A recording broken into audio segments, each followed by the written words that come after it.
never see them again. That is most likely a statistical certainty. Now, we have a lot to get to today. Here to help me cover some safety information is my good friend. You know him, of course, from Saturday Night Live, as well as The Tonight Show. Ladies and gentlemen, Mr. Jimmy Fallon. Oh, hey, you made it. Welcome to the Universal Studio Tour. I'm Jimmy Fallon. I'll be making sure that you get through this experience in one piece. You've got the very best guide. His name is Ryan. And the greatest driver. Her name is Jessica. They're the best. I love them. Even though Your guide, Ryan, owes me $5. I know you guys are excited to get on the tour, but first, a few safety rules. That's right, Jimmy. We do have a few safety rules to go over. We'll go over bringing up private financial matters up in public later.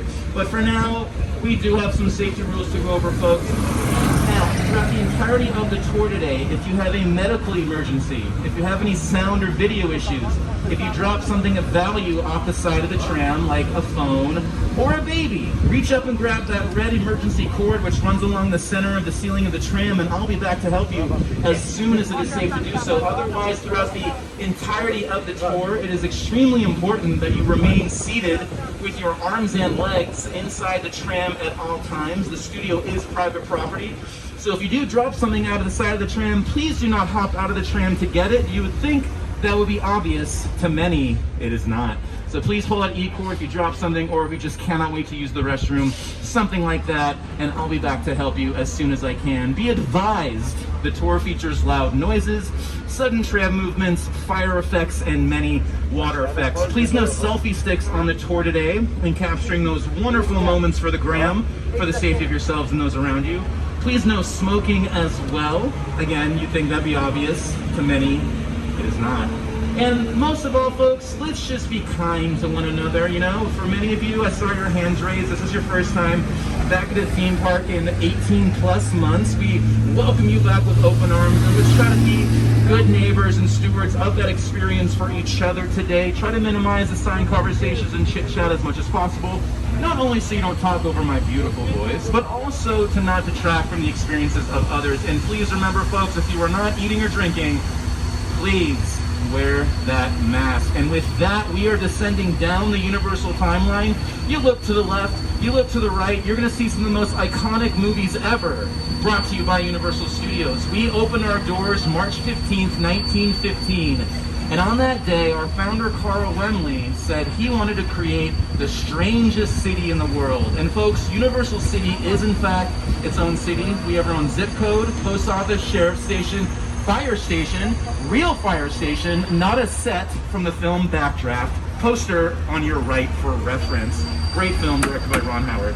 Now, as we descend into the front lot, I want to just plant this thought in your head here. So we opened our doors March 15th, 1915. That was 106 years ago.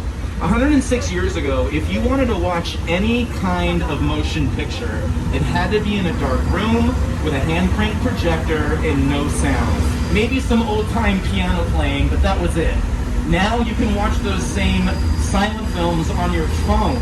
Just think about how absurd of a statement that is, and it really speaks to how far media and media technology has come in just a little over 100 years. And also, think about this, in a little over a century, Universal Studios has survived World War I, the Spanish flu outbreak of 1918, the Great Depression, World War II, the Korean War, Vietnam, heck, even some of the cringier moments of the 1990s. And here we are together in the midst of a global pandemic, masked but still fabulous. I'm so excited to share everything we have here at Universal Studios Hollywood today, so let's get to it. Now, we are entering the front lot where we have a lot of productions going on right now. We have the reboot, or that should really kind of like a semi-dramatic reboot of The Fresh Prince of Bel-Air, simply called Bel-Air. That's coming at you very soon. We got other shows on our streaming service Peacock. We got a bunch of content that we're making for that. But all of that is filmed, or most of it, or a lot of it is filmed in these buildings on your left.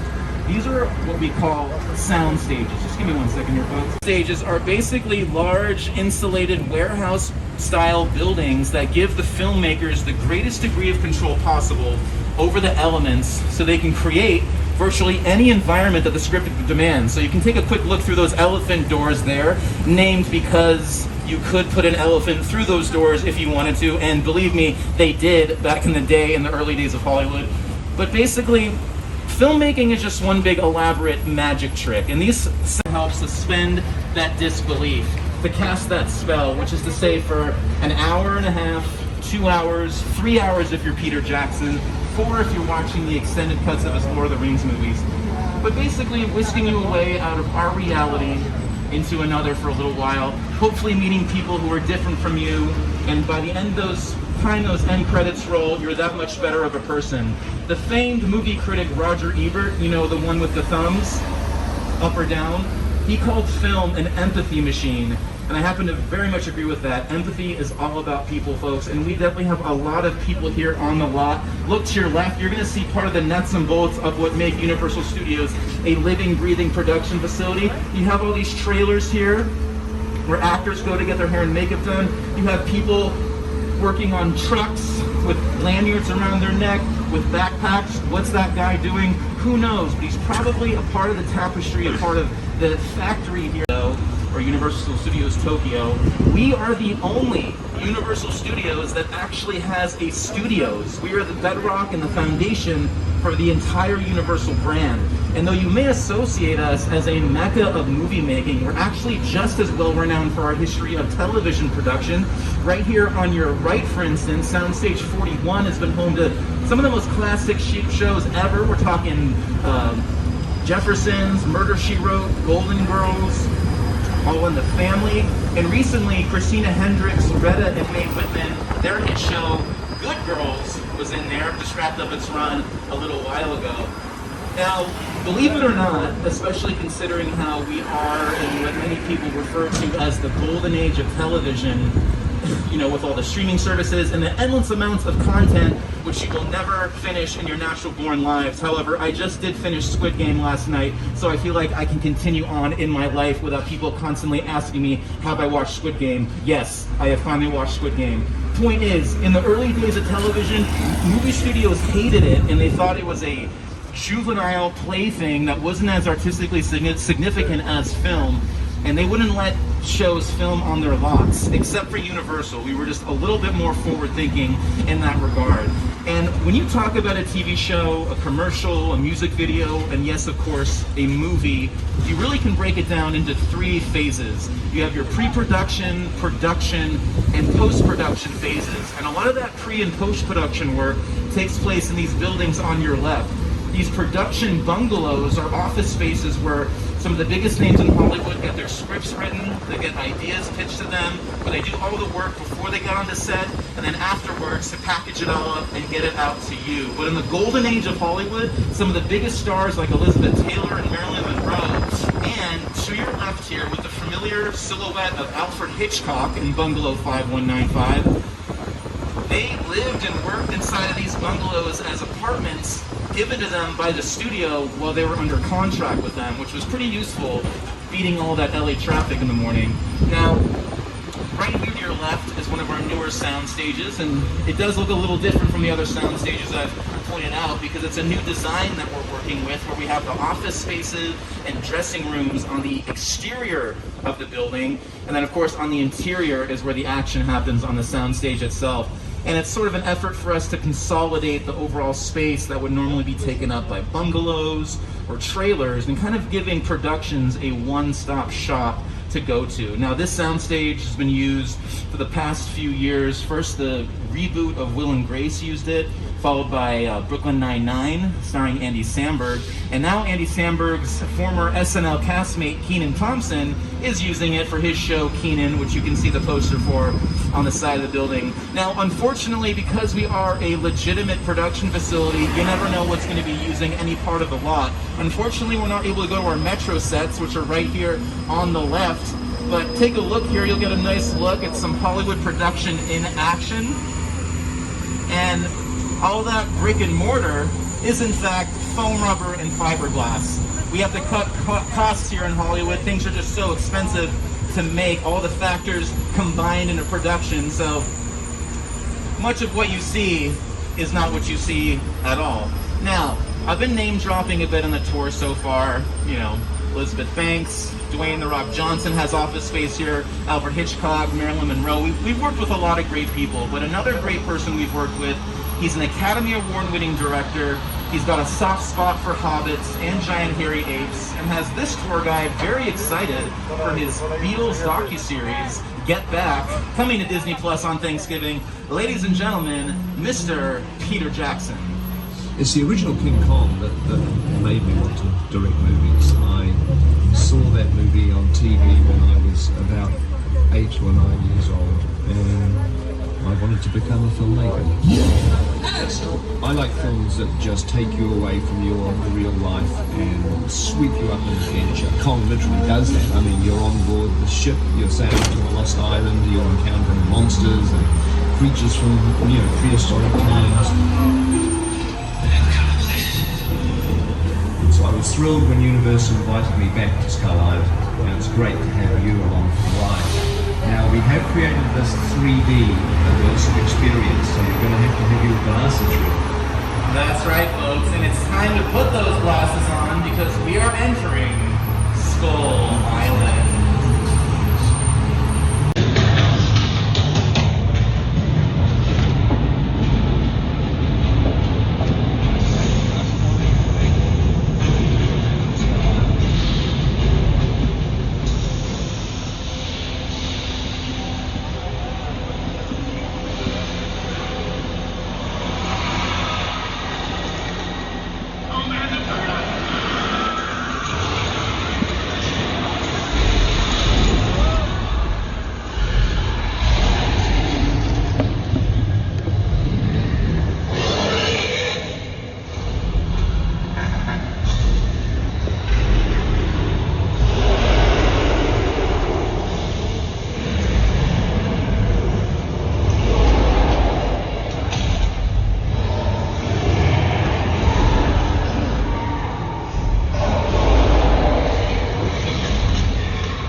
King Kong 360 3D.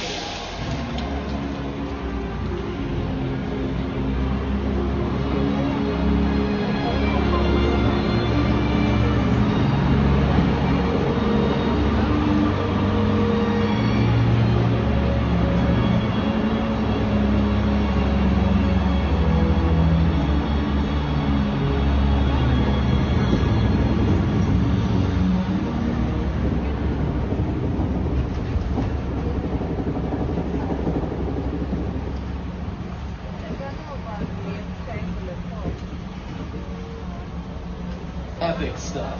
Now, you folks can put those 3D glasses to the side. You will not need them until the very end of the tour. I repeat, nothing else on this tour is in 3D except for Fast and Furious Supercharged at the very end.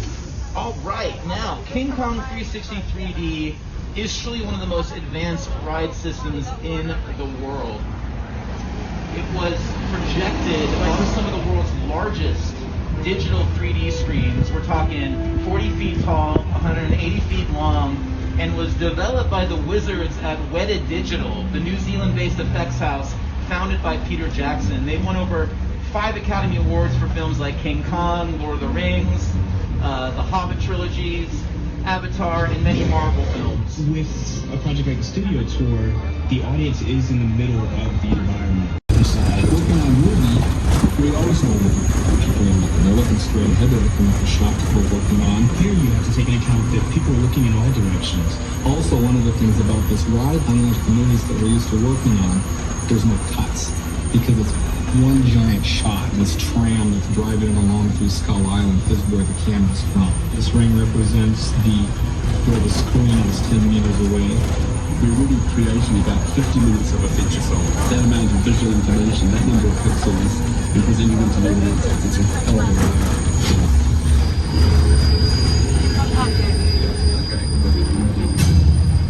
Now, it's pretty insane considering all the work they put in just for, you know, a barely like 2-minute experience, and it really speaks to how far the progression of CGI has come since the original King Kong from the 1930s, which if you've seen that movie, it was basically just a 12-inch puppet that they used with the very then advanced technique of stop motion animation to achieve the movement of not only King Kong, but the dinosaurs as well. And really have come a long way since then. If you haven't seen the original King Kong, it definitely is worth seeing. Definitely of its day. It's not, you know, as fancy and exciting as modern films are, but it definitely set the template for a lot of modern blockbusters. Now, you may have noticed during the ride we lost one of our tram cars, a 5th tram car, which I'm sure you weren't aware of, which was there the entire time. But that was actually Peter Jackson, his family, and other members of the Weta Digital team who were animated inside of it. So wherever they ended up in the jungles of Skull Island, something tells me they'll be just fine. Point is, anytime you see a vehicle on screen, it's what we call a picture car. Now here we have some of the most iconic rides of the Universal canon for you here. From Knight Rider, we have the Ford Cobra kit car. We have Magnum PI's Ferrari. My personal favorites, Biff's 1946 Ford convertible from Back to the Future, as well as a few selections from the distant future of 2015 from Back to the Future Part 2. Taking things back to the Stone Age, we have a few, I guess you could call them cars, from the live-action Flintstones movie, starring John Goodman and Rick Moranis. We have a couple souped-up rods from Too Fast, Too Furious, which has got to be the best sequel title of all time. We have a few vehicles from the Jurassic franchise, one from The Lost World, one from Jurassic World, and another one from Jurassic World, which is supposed to be from the very first movie, Jurassic Park, and a few vehicles from Transformers here at the end. Now that gyrosphere from Jurassic World, you might notice, is missing its glass casing, but that's because we added that in later using CGI or computer-generated imagery. Now, Jurassic World is Universal's highest grossing movie to date. That is a $1 billion earner, folks. But I would, of course, be remiss not to talk about the 1993 Steven Spielberg directed masterpiece that started it all. Welcome to Jurassic Park. That's right, folks. Jurassic Park.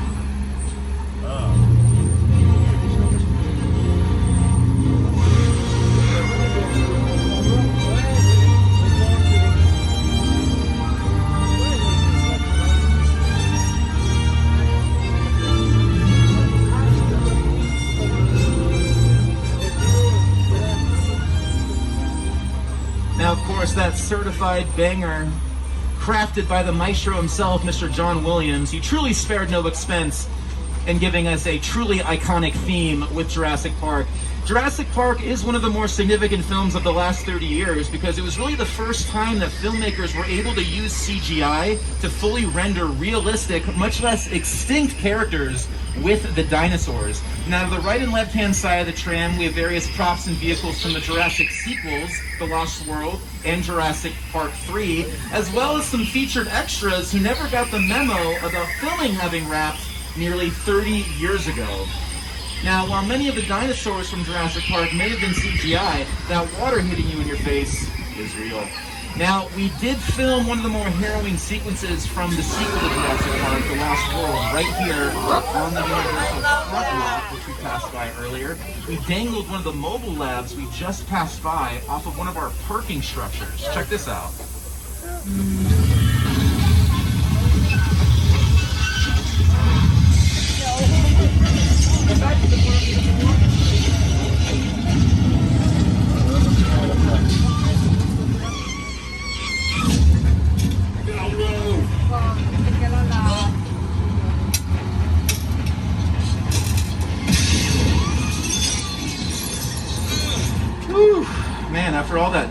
action, I could certainly use a nice little break.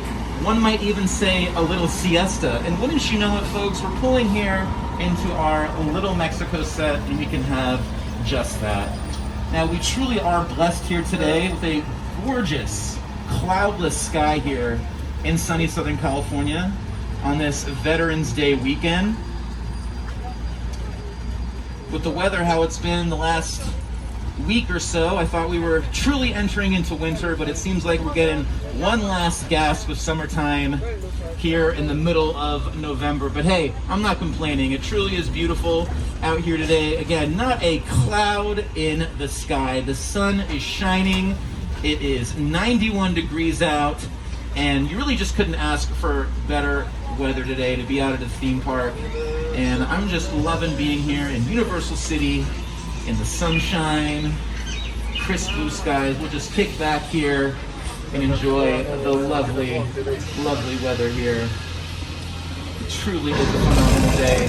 Although, did I just hear thunder? And I'm seeing lightning flashes. Hey, for any Fleetwood Mac fans on the tour, you know Stevie Nicks has always said, "Thunder only happens when it's raining." Oh my gosh, she is totally right about that. Hey, does that mean players only love you when they're playing?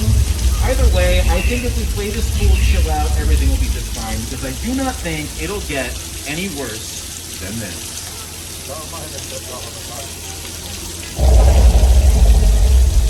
And even if it did get worse than this, I don't think Tramcars 2 or 3 have anything to worry about. For instance, if I was in Tramcars 2 or 3, I wouldn't wish that I brought a towel or a poncho with me. You might be thinking that, Tramcars 2 or 3, but none of us are thinking that, because again, it will not get any worse than, oh, never mind.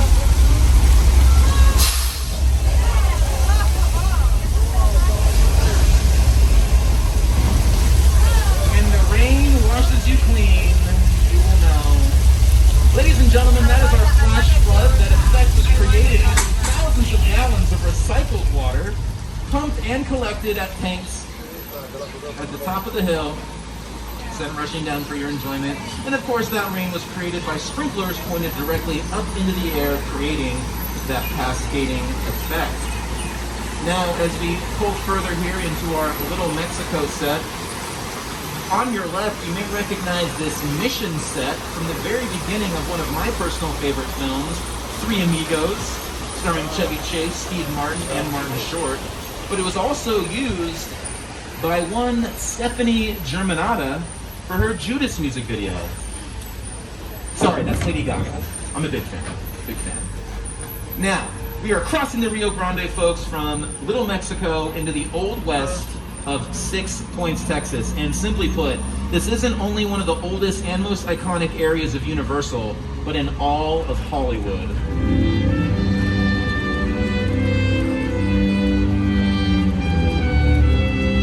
Here, such icons as John Wayne, Jimmy Stewart, Clint Eastwood, Kirk Douglas, Robert Redford, and many more have sported their 6-shooters and spurs, riding on their little horsies to all the little standoffs in front of the saloons of Six Points, Texas.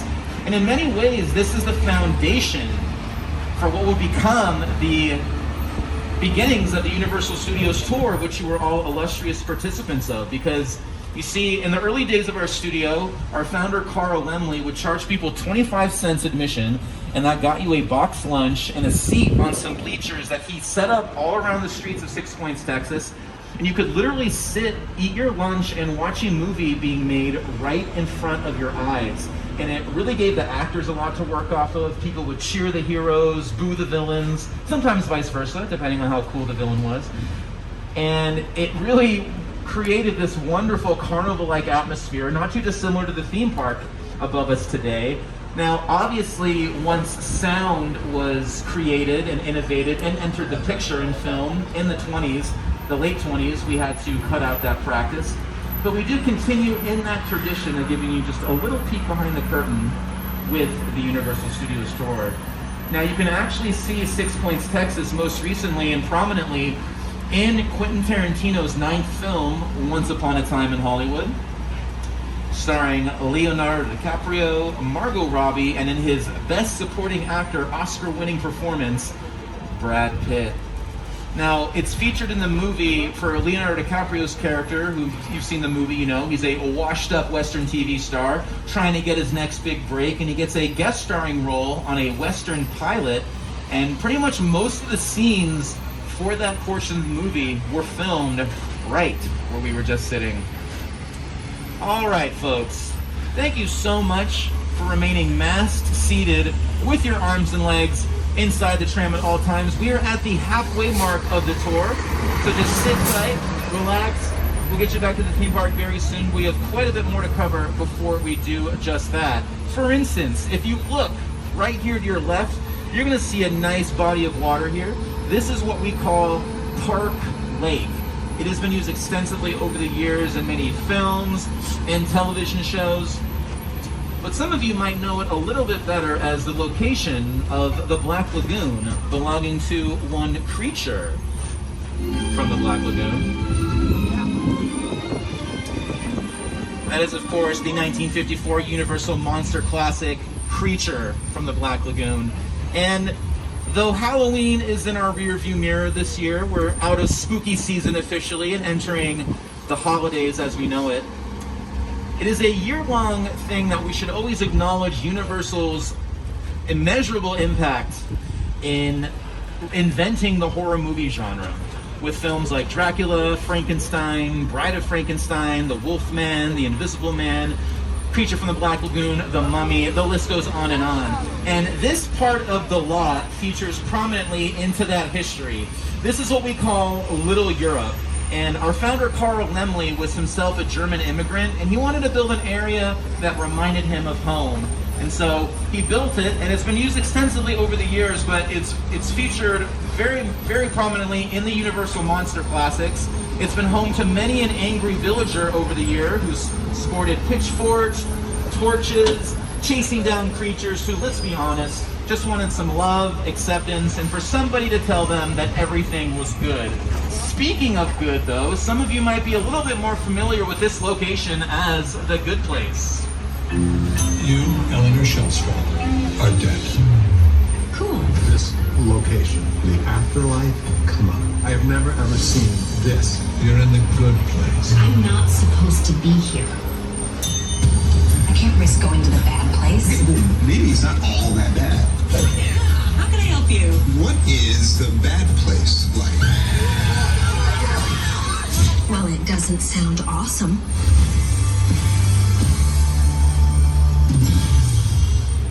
And here are those aforementioned angry villagers for context.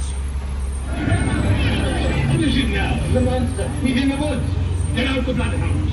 Raise all the men you can, lock the women indoors, and wait for me. I'm ready! Your horses and go!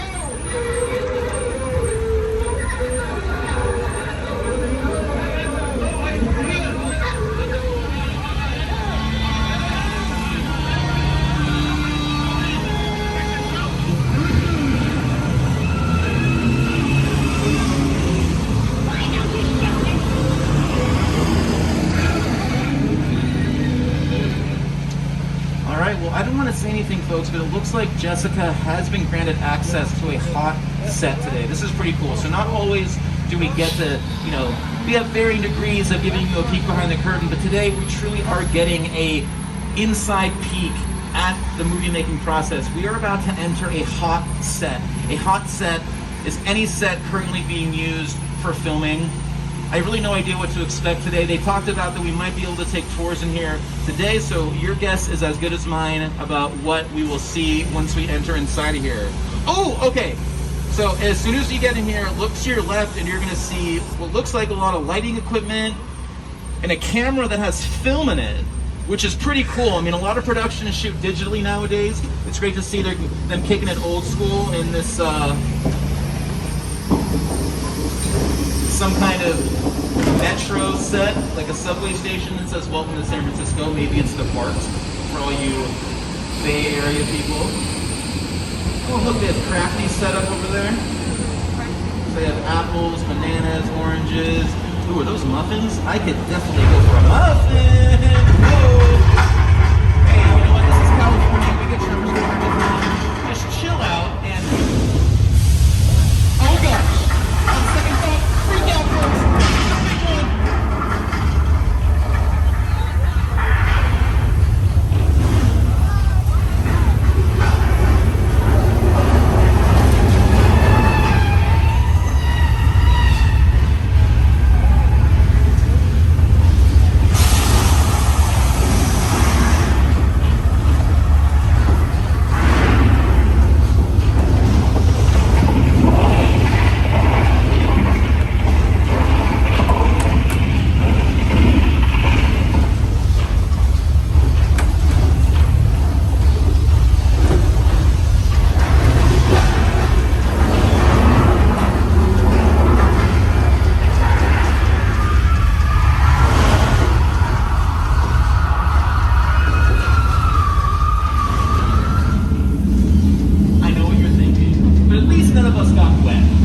like the big one, named after the 1975 Charlton Heston film of the same name.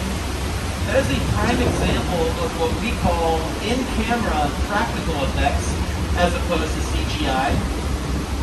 And that is actually an actual 8.7 Richter scale earthquake that you just experienced in there. I should say a simulated 8.7 on the Richter scale earthquake. And it's so good that all the practical effects in there that some productions actually have used it from time to time. The show Bones did a few years ago. Check this out.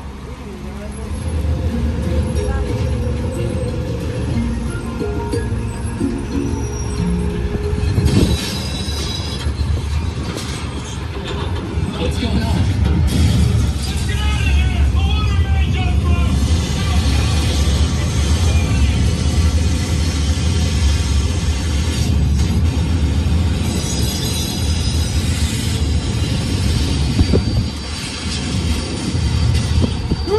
Gosh, flash floods, dinosaurs, earthquakes. I could certainly use a vacation. Oh, I know of a place. How about Amity Island? Now, I know what many of you might be thinking, but Ryan, Amity Island, don't they have a great white shark problem? Yeah, they did. But luckily, my good friend George, he's actually a diver for the Amity Police Department. Oh, look, there's this boat right there. And he called me right before the tour because, you know, obviously I knew there's a chance we'd be coming here, but he said, no. With 100% degree certainty, there are absolutely no sharks. Okay, folks, that is a literal shark. Give me just 1 second here. George, get out of the water. There's a shark, man. Oh, this is not looking good for my friend George, folks. You know, he is such a great guy. He actually just had a kid. You know, being a diver, being a father, really takes a lot of guts. And there they are. Well, I guess I just lost my friend George. But hey, we've all gained these barrels of gasoline.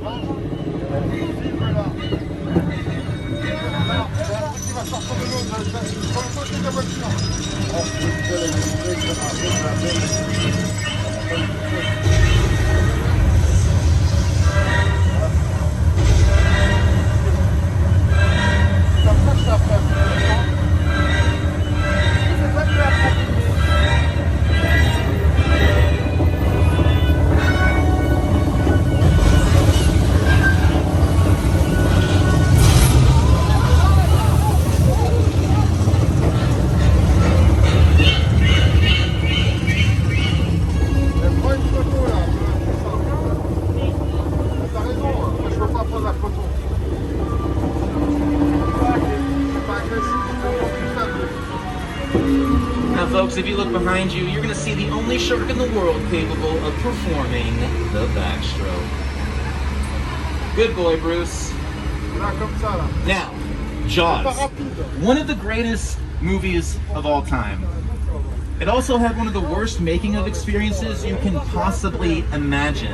Now, 27-year-old Steven Spielberg, think about that for a second. He was 27 when he directed Jaws, only his second major studio movie. And on the first day of filming, the shark sunk to the bottom of the Atlantic Ocean. And things only got worse from there. See, they were filming out on the actual open ocean, which is not a common or recommended practice, simply because the constant shifting of the tides and the horizon line made continuity an absolute nightmare.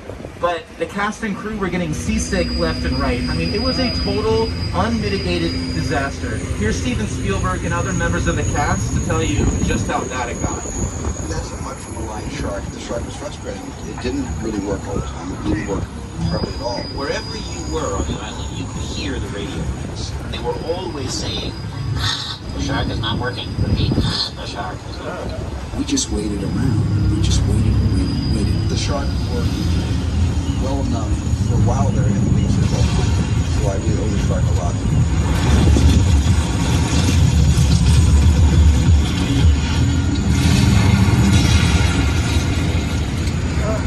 He certainly does owe that shark quite a bit. Arguably his entire career. Now, if you go to any gift shop here at Universal, you're gonna see some form of Jaws merchandise. And why is that? It's because 45 years after its release, Jaws is still one of the most iconic films ever made. It is a international pop cultural phenomenon.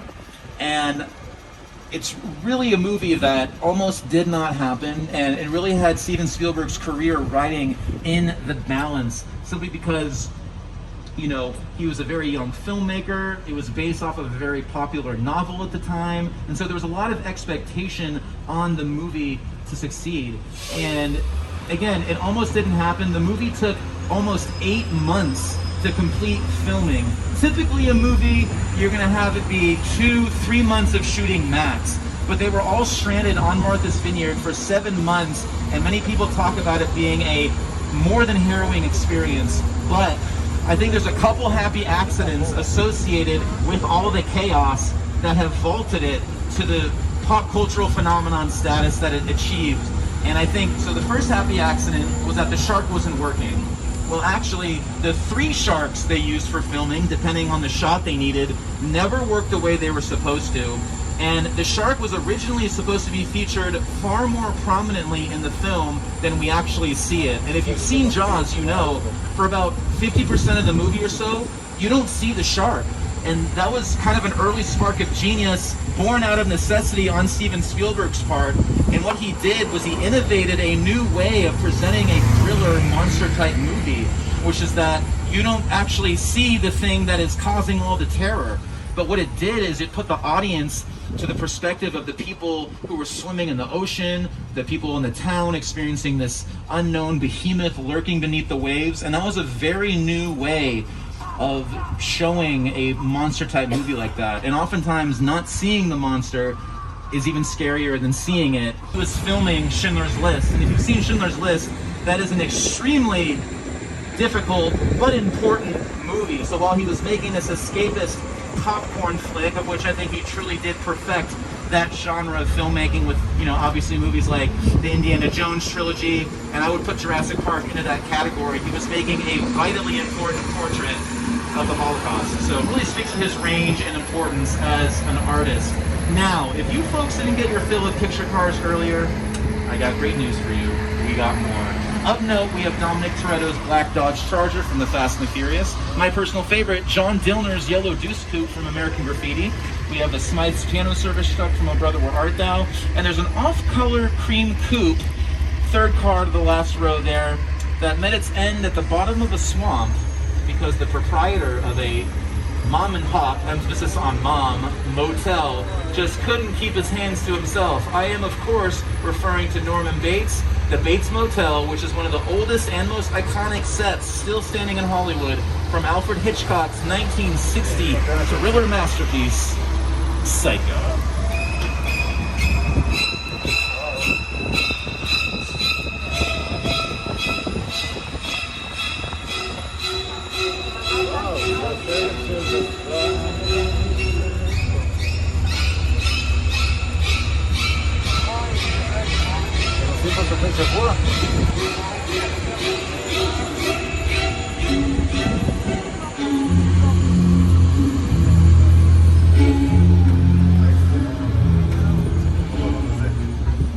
And that is, of course, the endlessly iconic and influential Psycho theme by Bernard Herrmann, which is a real inspiration for Paul McCartney and producer George Martin when they were crafting the song Eleanor Rigby. Of course, that very cool Beatles song. So next time you listen to Eleanor Rigby, notice the staccato strings do bear a striking similarity to the Psycho theme. Now, as we leave one disaster area, folks, we enter another. This is one of the largest and most iconic sets still standing in Hollywood as well, the plane crash scene from Steven Spielberg's War of the Worlds. Now, this is a real Boeing 747 airplane. It was purchased at a cost of $60,000 to the production. It took a week to get it here from an Air Force base in the Mojave Desert. And here is production designer Rick Carter and Steven Spielberg to tell you a little bit more about it.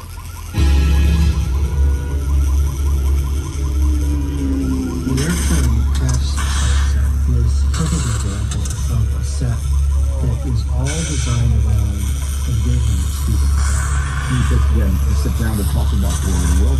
I thought, what if the 747 goes down right in the big neighborhood?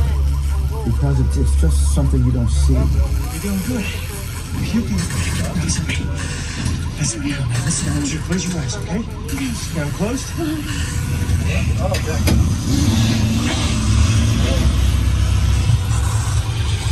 Bobby, get in. Get in.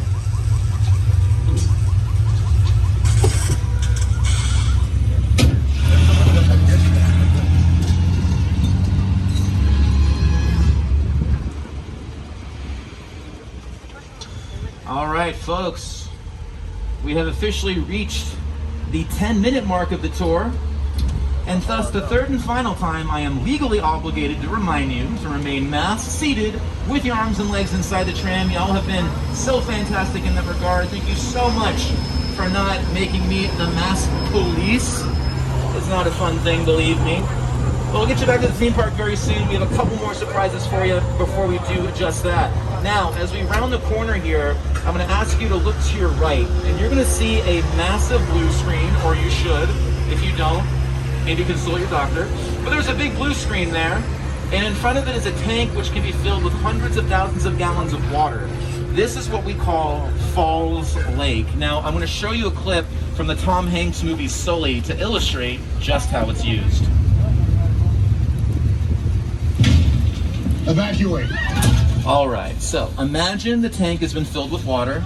They then put a real airplane out there, and then using the blue screen and CGI, they digitally composited the rest of the New Jersey skyline, thus recreating the miracle on the Hudson when Captain Sullenberger, I think that's his name. Anyways, Sully saved all those people on that plane flight. And it's one of the most often used areas of the lot, simply because of the wide breadth of possibilities that you can do with a massive tank of water and a blue screen. Here's some films over the years that have used it.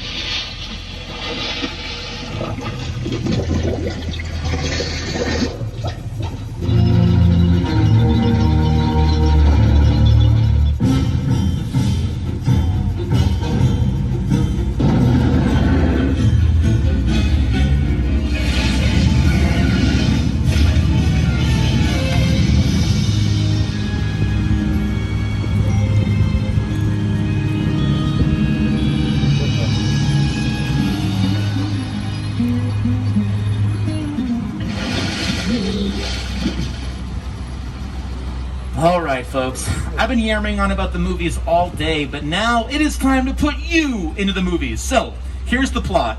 One of you is a witness to international criminal Owen Shaw and his illicit activity, and he's trying to find you. Luckily, I have some fast, and yes, you might say, furious friends who can help us. Here's what I need you to do. Don't put those glasses on quite yet. I'm going to get my buddy Roman. He's going to get you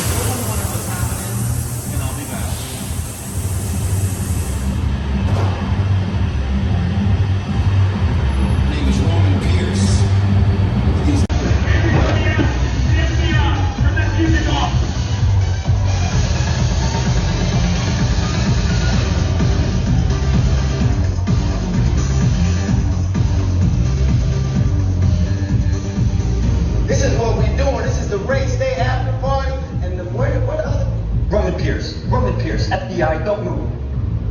Liam, that's right, party's over. You know how long I took to iron this shirt, man? I'm not... You're under arrest right now.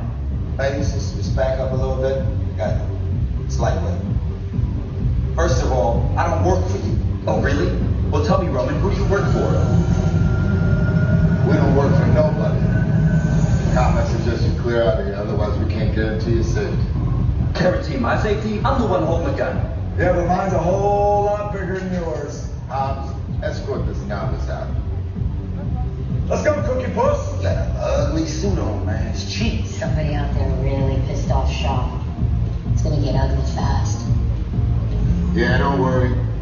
Lucky for you, our whole family will protect you. Are you kidding me, Roman? You didn't shut off your phone, bro? I gotta call you back. I'm in the middle of... See what I'm talking about? Call you back. It was on vibrate. Short tricks this. I just can't hold it forever. Letty, Roman, we're up. Driver, move that vehicle. It's about to get real interesting. Mona Lisa's all warmed up right next door. Roman, grab your truck. I need you and Letty ready to roll. All right, party people. I have a feeling things are about to get real fast, real furious, real quick. So get those 3D glasses on and hold on tight.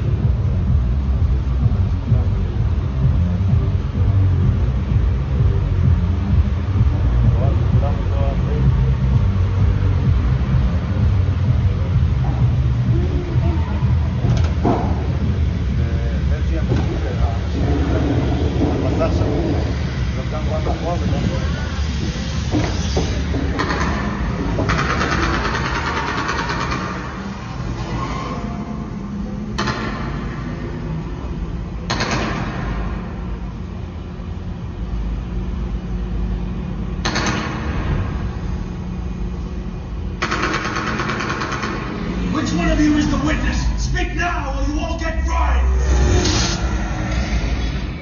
This is our time.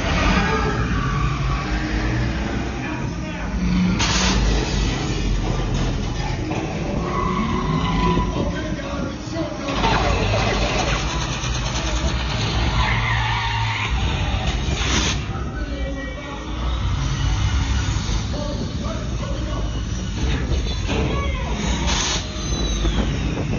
I got the bull by the horn!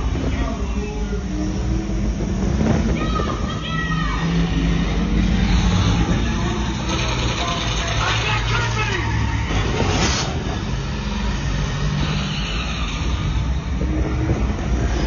This is mine, Lenny!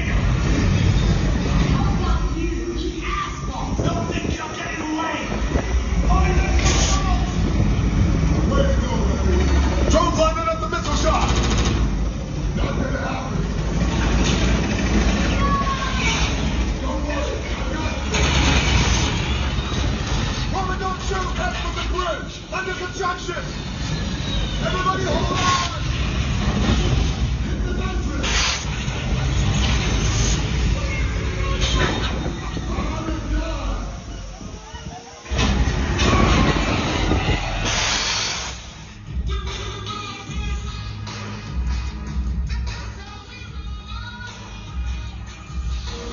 Ladies and gentlemen, Fast and Furious Supercharged.